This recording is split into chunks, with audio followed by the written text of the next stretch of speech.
Hello friends, welcome everyone. நான் உங்கள் சபரி. ஹைதராபாத் சிட்டில குஷைகுடா அப்படிங்கிற ஒரு ஏரியா இருக்கு. அந்த ஏரியால ஜனவரி 16ஆம் தேதி 2025 வருடம் காலையில 11 மணிக்கு வீட்டை விட்டு ஒரு வயதான அம்மா வெளியே வராங்க. அவங்க வெளியே வரதுக்கான காரணம் என்னன்னா, பக்கத்து வீட்டுக்கு போகிறதுக்காக வெளியே வராங்க. பக்கத்து வீட்டுல 21 வயசு ஒரு பொண்ணு இருக்கு. அந்த பொண்ணுக்கு ஹஸ்பண்டும் இருக்காரு, அவருக்கும் 21 வயசு தான். 21 வயசுலயே இவங்களுக்கு கல்யாணம் ஆனதுக்கு காரணம், இவங்க ரெண்டு பேரும் லவ் மேரேஜ் பண்ணிக்கிட்டாங்க. சீக்கிரமாவே காதலிச்சாங்க, சீக்கிரமாவே கல்யாணம் பண்ணணும்னு சொல்லிட்டு கல்யாணமும் பண்ணாங்க. ரெண்டு பேரும் தனியா தான் தங்கிக்கிட்டும் இருக்காங்க. இப்ப அந்த வயசா நம்ம அங்க போகிறதுக்கான ரீசன், அந்த 21 வயசு பொண்ணு 7 மாசம் கர்ப்பிணியா இருக்கா. பையன் பாட்டுக்கு வேலைக்கு போகணும்னு சொல்லிட்டு பொண்ணு விட்டுட்டு போயிருவான். ஆனா அந்த கர்ப்பிணி பொண்ணு கஷ்டப்படுவாளேன்னு சொல்லிட்டு பக்கத்து வீட்டுல இருக்கிற அம்மா அடிக்கடி போய் ஹெல்ப் பண்ண ஆரம்பிச்சாங்க. வீட்டுல அவங்க சமைச்சது எல்லாமே அந்த பொண்ணுக்கு தர ஆரம்பிச்சாங்க. கரெக்டா சொல்ல போனா, அந்த பொண்ணோட அம்மா எங்க இருக்கோ தெரியல, லவ் மேரேஜ் பண்ணிக்கிட்டாங்க, நம்மளாவது போய் ஹெல்ப் பண்ணலாமேன்னு சொல்லிட்டு உதவி பண்றதுக்கு தான் அந்த அம்மா உள்ளாரியே போயிருக்காங்க. ஆரம்பத்துல அந்த பொண்ணுக்கு எவ்வளவுதான் கால் பண்ணாலும் அந்த கால் எடுக்கவே இல்லை.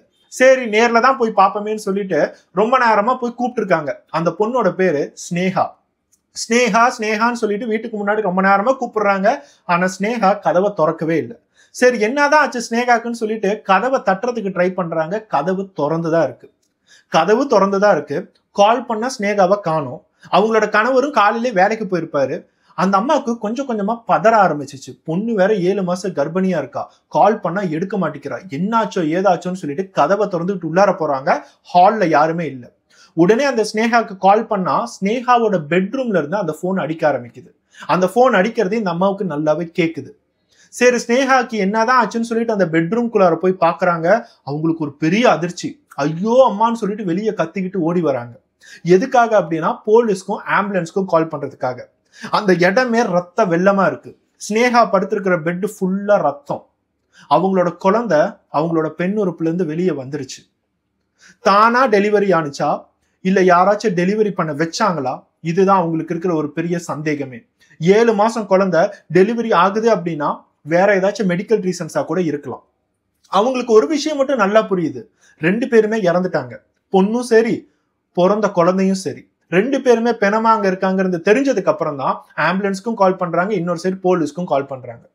கால் பண்ண அடுத்த 10 நிமிஷத்துல ஆம்புலன்ஸ் அங்க வராங்க. ஆம்புலன்ஸ்ல இருந்து அந்த லேடி டாக்டர் அவங்கள செக் பண்ணி ஆல்ரெடி இவங்க இறந்துட்டாங்க, குழந்தையும் இறந்துருச்சு அப்படிங்கிற ஒரு நியூஸை சொல்றாங்க. வெறும் 7 மாசம் குழந்தை வயிறுக்குள்ளார 7 மாசத்துல அது எப்படி பிறந்துச்சு அப்படிங்கிறது யாருக்குமே தெரியல.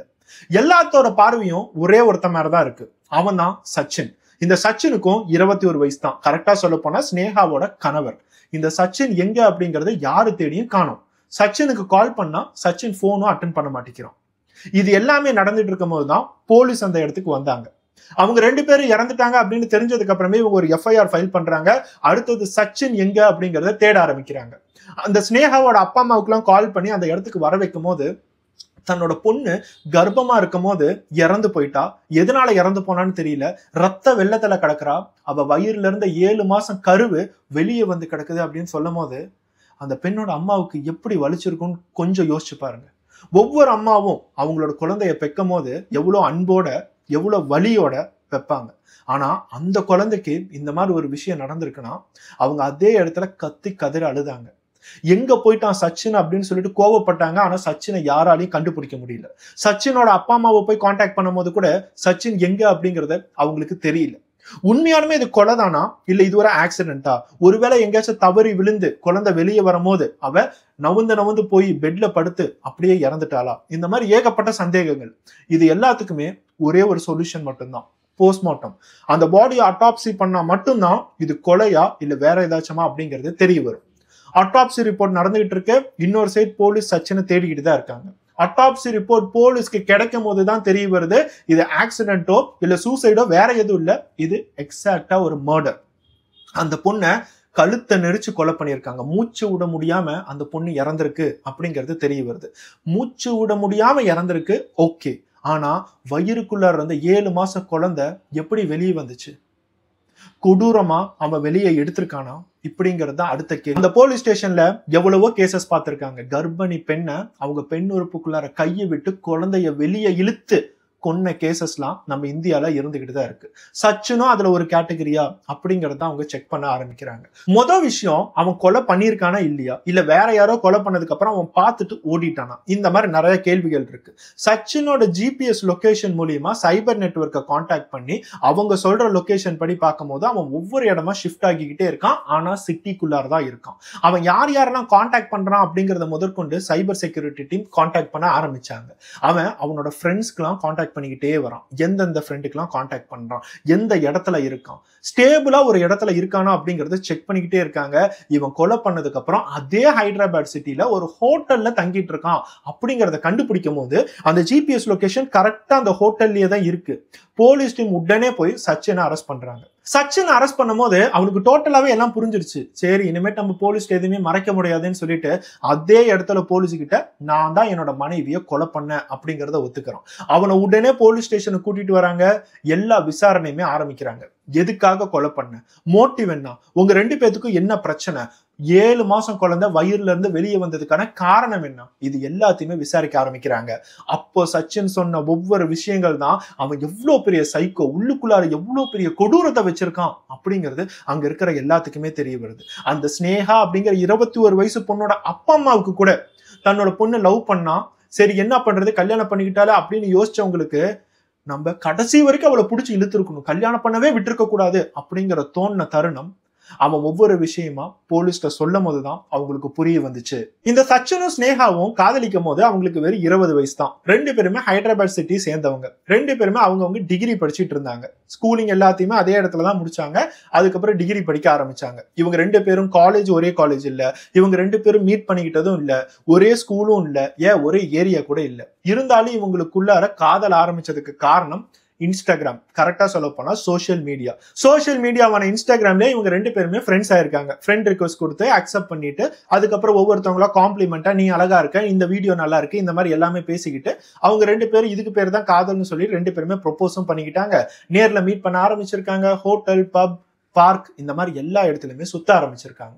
இதெல்லாம் சுத்துறதெல்லாம் கடைசியா தான் இனிமே பெற்றோர்களுக்கு தெரிய வரும். ஒரு நாள் பெற்றோர்களுக்கு தெரிய வரும்போது உனக்கு வெறும் வயசு 21, அவனுக்கும் 21, உங்க 2 பேத்தால கல்யாணம் பண்ணிக்கிட்டு ஒழுங்கா வாழ முடியாது, இது படிக்கிற வயசு அப்படின்னு சொல்லும் போது அவங்களுக்கு எதுவுமே புரியல. எல்லாம் பிளாங்கா இருந்திருக்கு. நாங்க 2 பேரும் லவ் பண்றோம், எங்க 2 பேத்துக்கும் பிடிச்சிருக்கு, நாங்க கல்யாணம் பண்ணிக்கணும்னு நினைக்கிறோம் அப்படிங்கறத மட்டும் தான் சொல்றாங்க. அதுக்கப்புறம் அது ஒரு லவ் மேரேஜாவே நடக்க ஆரம்பிச்சிச்சு. இவங்க தானா போய் கல்யாணம் பண்ணிக்கிட்டாங்களா இல்ல அப்பா அம்மா சேர்ந்து கல்யாணம் பண்ணி வச்சாங்களா அப்படிங்கிற இன்ஃபர்மேஷன் நமக்கு தெரிய வரல. இருந்தாலும் அந்த 21 வயசுல அவங்க 2 பேரும் கல்யாணம் பண்ணிக்கிட்டு வெளியே வந்து தனியா வீடு எடுத்து வாழ ஆரம்பிச்சாங்க. அவங்களோட படிப்பு டோட்டலாவே ஸ்டாப் ஆயிடுச்சு. 21 வயசுல அந்த பொண்ணு அந்த பையனுக்கு 21 வயசு இருக்கும் போது படிப்பு எல்லாத்தையுமே நிறுத்திட்டு அதுக்கப்புறம் ஏதோ ஒரு பிரைவேட் எக்ஸிகியூட்டிவா போய் வேலை பார்க்க ஆரம்பிச்சான்.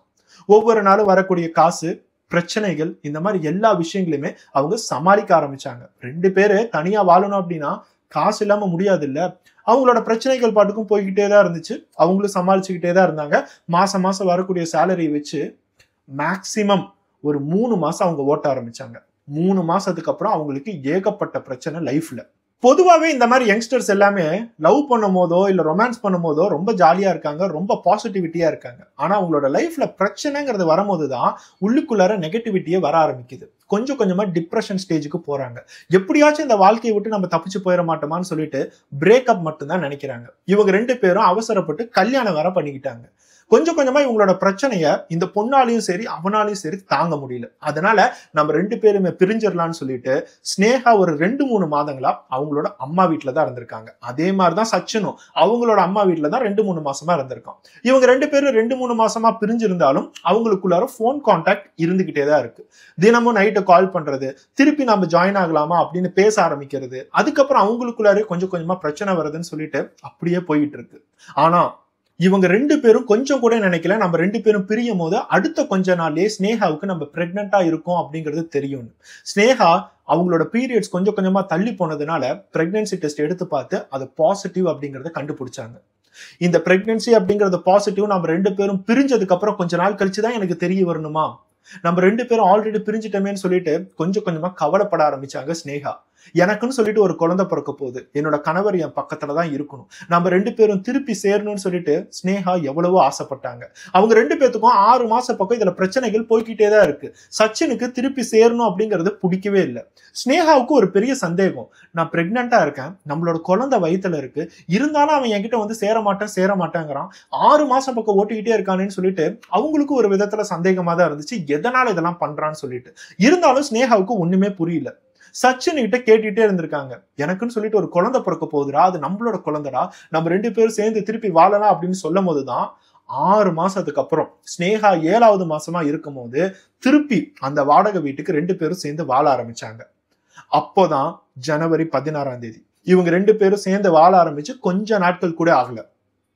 ஜனவரி 16ஆம் தேதி விடிகாலையில ஸ்னேகா தூங்கிட்டு இருக்கும் போது இந்த சச்சின் என்ன பண்ணியிருக்கானா, ஒரு தலையணையை எடுத்து ஸ்னேகா படுத்திட்டு இருக்கும் போது அவ வயிறு மேலேயே ஏறி உக்காந்துருக்கான்.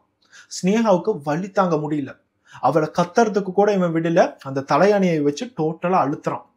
ஸ்னேகா துடிக்கிறாங்க, அவங்க கை கால் எல்லாமே துடிக்குது, ஏன்னா அவங்களால மூச்சு விட முடியல. இதெல்லாம் தாண்டி அவங்களோட 7 மாச கர்ப்பிணி வயிறுல இவன் உக்காந்துருக்கான். அந்த ப்ரெஷர்ல குழந்தை அந்த இடத்துல அவங்களோட பெண்ணுறு போட்டு வெளியே வந்துருச்சு. கரெக்டா சொல்ல போனா அந்த இடத்துல அவங்களுக்கு டெலிவர் ஆயிடுச்சு.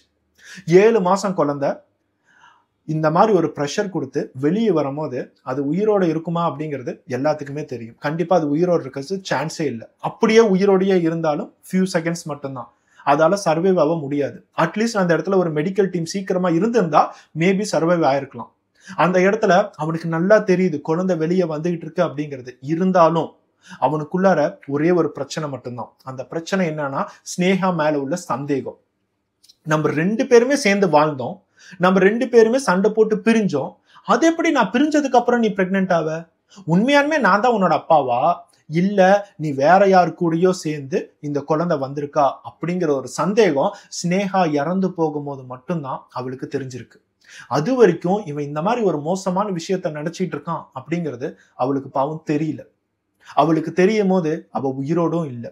அவ நல்லா துடிச்சிட்டு இருக்கும் போது தலையணையை வச்சு அமுத்தனா இவ சாக மாட்டான்னு சொல்லிட்டு கழுத்தை நெரிச்சு அப்படியே கொலை பண்ணியிருக்கான். கொஞ்சம் யோசிச்சு பாருங்க, 7 மாச கர்ப்பிணி பொண்ணு அந்த மாதிரி இறந்து போகும்போது அவங்களுக்கு எப்பேற்பட்ட வலி இருந்திருக்கும். அவங்களுக்கு மூச்சு ஒரு பக்கம் திணறது, கழுத்து ஒரு பக்கம் வலிக்குது, கழுத்து அழுத்துறான். இதெல்லாம் தாண்டி அவங்க ஆசையா தன்னோட வயிறுல இருக்க குழந்தைய 7 மாசம், அந்த குழந்தைக்கு எல்லாமே தெரியும், நம்ம என்ன பேசுறோங்கிறது எல்லாமே தெரியும். வயிறை தொடும் போது புரிய ஆரம்பிக்கும், அப்பா அம்மா என்ன பேசுறாங்க, அம்மா சந்தோஷமா தான் இருக்காங்களா, இது எல்லாமே தெரிஞ்ச அந்த குழந்தை அந்த இடத்துல சாகும் போது ஸ்னேகாவுக்கு இருக்கிறதுலே ஒரு பெரிய வலி அந்த குழந்தையா மட்டும்தான் இருக்கும். அந்த குழந்தை சாகிறத அவங்க எப்படி அந்த இடத்துல ஏத்திருப்பாங்கன்னு சொல்லிட்டு கொஞ்சம் யோசிச்சு பாருங்க. அந்த பொண்ணுக்கு வெறும் 21 வயசு தான், ஆனா 21 வயசா இருந்தாலும் உள்ளுக்குள்ளார இருக்கிற கருவுக்கு அந்த பொண்ணு ஒரு அம்மா தான். ஸ்னேகாவையும் குழந்தையும் கொன்னதுக்கு அப்புறம் ரொம்ப நேரமா உக்காந்து இவன் யோசிச்சிருக்கான், எப்படி நம்ம தப்பிக்கலாம், இது ஒரு ஆக்சிடென்ட் மாதிரி நம்ம எப்படி கொண்டுட்டு வரலாம். வீட்டுக்குள்ளார இருக்க கிச்சனோட கேஸை டோட்டலா ஓபன் பண்ணியிருக்கான், வீட்டுல இருக்கிற எல்லா ஜன்னலையுமே க்ளோஸ் பண்ணியிருக்கான். வீடு தீப்பத்தி எரியிற மாதிரி நம்ம ஆக்சிடென்ட் மாதிரி கிரியேட் பண்ணுவோம், கேஸ் வெடிச்சிருச்சு அதுல இவங்க இறந்துட்டாங்கன்னு சொல்லிட்டு நம்ம ஃப்ரேம் பண்ணுவோம்னு சொல்லிட்டு எல்லாத்தையுமே பண்ணியிருக்கான். அவன் நினைச்ச மாதிரியே கேஸ் எல்லாமே வெளியே வருது, கேஸ் எல்லாமே உள்ளாரதான் இருக்கு, கேஸோட வாசனை இருக்கு. ஆனா தீப்பத்தி அவன் உள்ளார போடும் போது இவன் நினைச்ச மாதிரிலாம் பெருசாலாம் கேஸ் ஒன்றும் பிடிக்கல. அந்த இடத்துல எதுவுமே பண்ண முடியாது, நாம நினைச்ச மாதிரி அது ஒரு கேஸ் ஆக்சிடென்ட்டா கிரியேட் பண்ண முடியாது அப்படின்னு தெரிஞ்சதுக்கு அப்புறம் அந்த இடத்த விட்டு அப்படியே அப்ஸ்காண்ட் ஆயிட்டான். அவனோட போனை அப்பப்ப சுவிட்ச் ஆஃப் பண்ணி அவனோட ஃப்ரெண்டு கிட்ட பேசுறதுக்கு மட்டுமே சுவிட்ச் ஆன் பண்ணியிருக்கான். அவனோட ஃப்ரெண்ட்ஸ்க்கோ அவனோட அப்பா அம்மாவுக்கும் இந்த மாதிரி ஒரு கொடூரத்தை இவன் பண்ணியிருக்கான், அதனாலதான் சுத்திட்டு இருக்கான் அப்படிங்கிறது யாருக்குமே தெரியாது.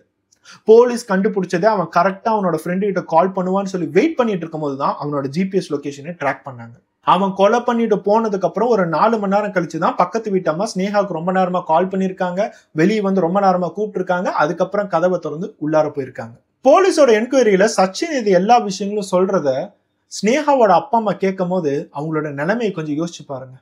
போலீஸுகிட்ட அவங்க கத்தி கதற அழுகுறாங்க, என்னோட பொண்ணை நாங்க ஆசையா வளர்த்தோம், வெறும் 21 வயசு தான் ஆகுது, 21 வயசுல கல்யாணம் பண்ணி கர்ப்பமாகும் போது அதோட கஷ்டத்தை என்னன்னு கொஞ்சம் யோசிச்சு பாருங்க. இதுக்குதான் எங்க பொண்ணை நாங்க பெத்தமா அப்படிங்கிறது எங்களுக்கு தோணுச்சு. அவ கல்யாணம் பண்ணிக்கிறதுக்கு முன்னாடி எவ்வளவோ சொல்லி பார்த்தோம், இந்த கல்யாணம் வேணாம், சோசியல் மீடியால பார்த்து எப்படி ஒருத்தவனை நம்புற, அவனோட ஒரிஜினல் கேரக்டர் என்ன, இந்த மாதிரி எவ்வளவோ சொன்னோம். ஆனா அந்த காதல் அப்படிங்கிற ஒரு விஷயம் இந்த இடத்துல அது காதல்னு கூட சொல்ல முடியாதுங்க. அவளோட கண்ணை டோட்டலா மறைச்சதுனால அவ அப்படியே அவன்கிட்ட போயிட்டா. இப்போ எங்ககிட்ட பெணமா வந்திருக்கா அப்படிங்கிறத அவங்க சொல்றதை யார் கேட்டாலும் அந்த வீடியோ முதற்கொண்டு போட்டிருந்தாங்க. அந்த வீடியோவை பார்க்கும் போதே எனக்கு கண் கலங்க ஆரம்பிச்சிச்சு. உங்களுக்கு அந்த வீடியோ லிங்க் இருந்துச்சு அப்படின்னா போய் பாருங்க. அந்த அம்மாவோட வேதனை என்ன அப்படிங்கிறது உங்களுக்கு கண்டிப்பா தெரியும். போலீஸ் இந்த என்கொயரி எல்லாத்தையும் கம்ப்ளீட் பண்ணதுக்கு அப்புறம் சார்ஜ் ஷீட் எல்லாத்தையும் ஃபைல் பண்ணி அவனோட என்கொயரி எல்லாத்தையுமே நீட்டா ரிப்போர்ட் பண்ணி இப்போ அவன் ரிமாண்ட்ல தான் இருக்கான். அவனுக்கு என்ன தண்டனை கிடைக்கும் அப்படிங்கிறது இன்னும் ஒரு 2-3 வருஷம் கழிச்சு கோர்ட் அவங்களோட டைம்ல தருவாங்க. கண்டிப்பா அவனுக்கு ஆயுள் தண்டனை கிடைக்கிறதுக்கு வாய்ப்புகள் இருக்கு அப்படிங்கறத போலீஸ் சொல்றாங்க. ஏன்னா அவன் செஞ்சது ஒரு கொலை இல்ல 2 கொலை, அதுவும் ரொம்ப கொடூரமா செஞ்சிருக்கான். சச்சின் செஞ்ச இந்த கொடூரத்துக்கு என்ன மாதிரி தண்டனை கொடுத்தா கரெக்டா இருக்கும்? என்ன மாதிரி தண்டனை கொடுத்தா பசங்க இந்த மாதிரி பொண்ணுங்களை கொஞ்சமாவது மதிப்பாங்க? நம்மளைய நம்பி அவங்களோட அப்பா அம்மா எல்லாத்தையுமே விட்டுட்டு நம்மளைய நம்பி கனவுகளோட நம்ம கிட்ட வந்து தங்கியிருக்கா, நம்ம கூட ஆசையா இருக்கா. ஆனா நம்ம சந்தேகப்பட்டு கொள்ற ஒவ்வொருத்தவனுக்கும் என்ன மாதிரி தண்டனை கொடுத்தா அவங்களுக்கு உண்மையானுமே புரியும், என்ன மாதிரி தண்டனை கொடுத்தா அவங்களுக்கு விளங்கும், முக்கியமா ஒரு பொண்ணு எப்படி மதிக்கிறதுங்கிறது தோணும். அதை தயவு செய்து கமெண்ட் பண்ணுங்க. இந்த வீடியோ பார்த்துட்டு இருக்க எல்லாத்துக்குமே இந்த விஷயத்தை, இந்த கொடூரமான விஷயத்தை எதுக்காக நான் உங்ககிட்ட சொல்லணும்னு நினைக்கிறீங்க?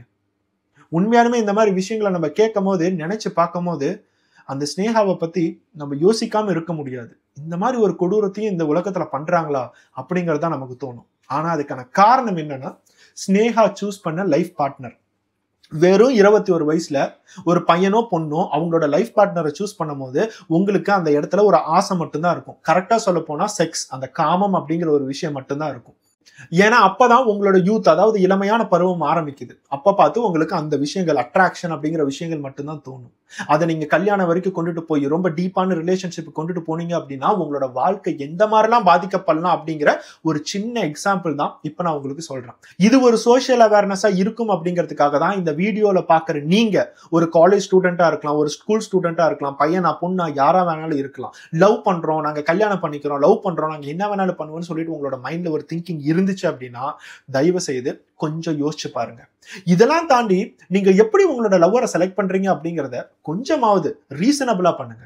இன்ஸ்டாகிராம்ல பார்த்தோம், நாங்க 2 பேரும் பேசணும், ரொம்ப ஜென்யூனா இருந்தா, இன்ஸ்டாகிராம்ல போட்டோஸ் பார்த்தேன், வீடியோ பார்த்தேன், கொஞ்ச நாள் நாங்க டேட்டிங் பண்ணோம், டேட்டிங் பண்ணதுக்கு அப்புறம் எல்லாமே எங்களுக்கு பிடிச்சிருந்துச்சு, அதனால லவ் பண்ணோம். இதுதான் ஒரு லவ்க்கான மெயினான சீரீஸா?